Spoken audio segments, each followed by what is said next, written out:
Isang lalaking suspect ang naaresto ng Kapas PNP sa kasong paglabag sa Republic Act 9165 at Republic Act 10591 sa ipinatupad na search warrant sa Tarlac City.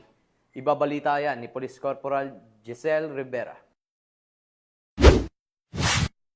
Arestado ang isang lalaki matapos ipinatupad ang search warrant na isinagawa ng kapulisan ng Kapas dahil sa pagkakasangkot umano nito sa iligal na droga at pag-iingat ng hindi lisensyadong baril. Ikinasa ng mga operatiba ng 1st Provincial Mobile Force Company ng Tarlac PNP sa pakikipagtulungan ng Kapas Municipal Police Station at Provincial Intelligence Unit ang naturang operasyon sa Barangay Cristo Rey, Kapas, Tarlac. Kinilala ang akusado na si alias Esmer 26 anyos, isang negosyante at residente ng nasabing barangay. Nakumpiska sa nasabing operasyon ang isang caliber 45 na baril, isang Colt replica caliber 45, tatlong sachet ng hinihinalang shabu na may tinatayang timbang na 14.8 gramo na may halagang 100,000 piso at iba pang drug paraphernalia.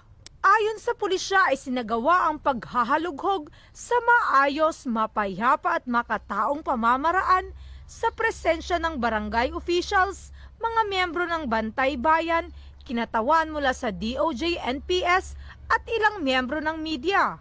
Ang naarestong suspect ay kasalukuyang nasa kustodiyan ng 1st PMFC Tarlac PNP habang inihahanda ang mga kaukulang kaso laban sa kanya sa paglabag sa Republic Act 10591 o Comprehensive Firearms and Ammunition Regulation Act at Republic Act 9165 o Comprehensive Dangerous Drugs Act of 2002. Sa patuloy na kampanya ng pulisya laban sa iligal na droga, muling nananawagan ang mga otoridad sa ating mamamayan na makipagtulungan upang mapanatili ang kapayapaan at kaayusan sa ating mga komunidad.